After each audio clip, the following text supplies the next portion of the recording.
Hello Internet, welcome to week 5 I believe we're on, of my game creation process. As you can see, some pretty obvious changes happening right now. I have created yet a new room. My last one was getting kind of cluttered, and this week I was focusing on kind of trying to create a combat system, so I wanted to get all that other stuff out of the way and just be able to focus on that. As you can see, I've got some enemies trying to attack me here. And I've got a bar at the bottom that's following me around. It's my HUD display. It's got some really crappy graphics, but it's also showing what I have currently bound to my left mouse button and right mouse button, being a sword attack and a spear attack. And I'll talk about both of those in a second here. The first thing I'd like to highlight is how I've changed the movement system. You can see the guy now follows directional wise wherever the mouse is looking, and movement is still bound to the ASWD keys.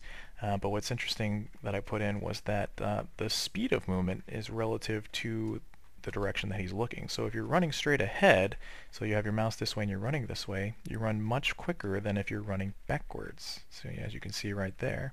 And then if you're running sideways, you have kind of like a medium speed like this. And so what this does is it kind of creates a it helps add to the skill that's necessary, I think, for this combat system, where you can't just just be moving around all willy-nilly, because your speed is going to be different than if somebody's running straight at you and you're trying to back away and fight them at the same time. They're always going to catch you, so you have to be able to kind of run, maybe shoot and attack, run, shoot and attack, or something, etc. The next big change, as you can see, are these enemies. The red circle kind of denotes the hitbox that I've given them. I've kind of been testing out some more movement, collision stuff. As you can see, they still have kind of a tendency to overlap each other. And I added in some code that gets them to at least get out of that overlap. So that problem that I had before, where if they overlapped, they would kind of be glued together and just kind of walk off into oblivion together, never really getting unpaired, it seems to be going away. I still don't think it's perfect. It's going to take some more research and looking into it, but as you can see, they've got some code to charge at me and try to attack when I get within a certain range. That large circle that appears is kind of like a makeshift idea that I'm using right now, where that would be replaced by graphics that says like, "Bam! I'm getting ready to charge you." And then when it goes away, I'm kind of like, I'm all charged up and I've locked in my target, and then wah, they go charging at me. So there would be like a graphical representation of this later that wouldn't be quite as obvious. Maybe something like, when it first appears as them pulling out their spear, and then there's like a little aura that gets bigger and then maybe disappears right before they're about to charge. And then they go, psh, and then you'd have to try and avoid it, or you'd take some damage. That sort of thing. As for myself, you can see here I have a sword attack, and this is on my left mouse button. And if I just hold down the left mouse button, it continues to attack over and over again. And just as the player, this is bound to the direction that the mouse is currently looking. So I can move backwards and attack forwards, and etc.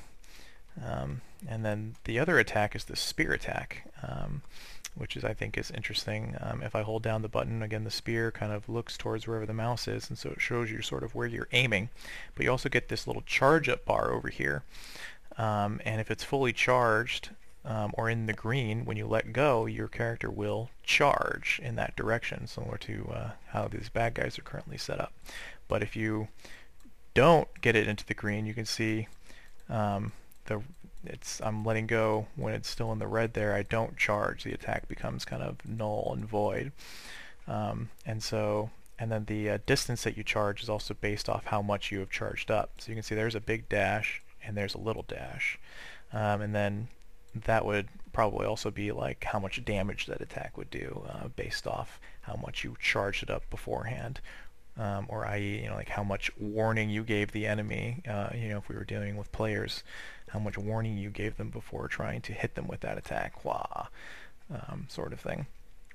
But what I'm aiming to do is I'd like each different weapon to be kind of like a different gimmick, a different play style, a different technique that you would have to master.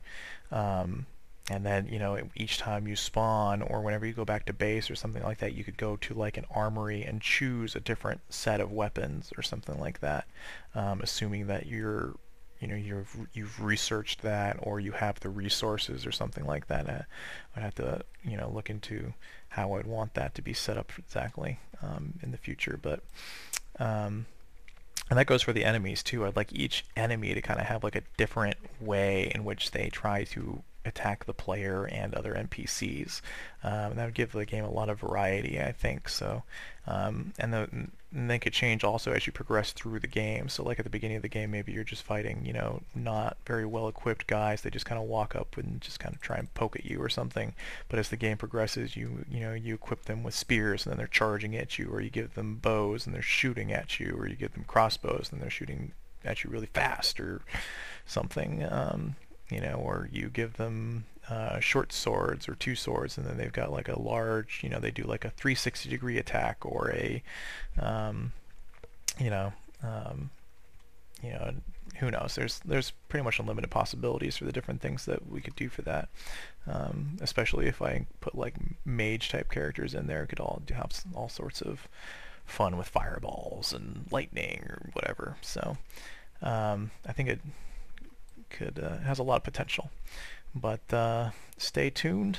Next week I'm going to keep working on the combat system, or I might try and actually start working on like a larger map and see if I can get combine a bunch of these elements with the workers and all of that into starting to get it to resemble sort of a finished product sort of thing, where there would be something that would you would actually play as opposed to just demoing. But more to come.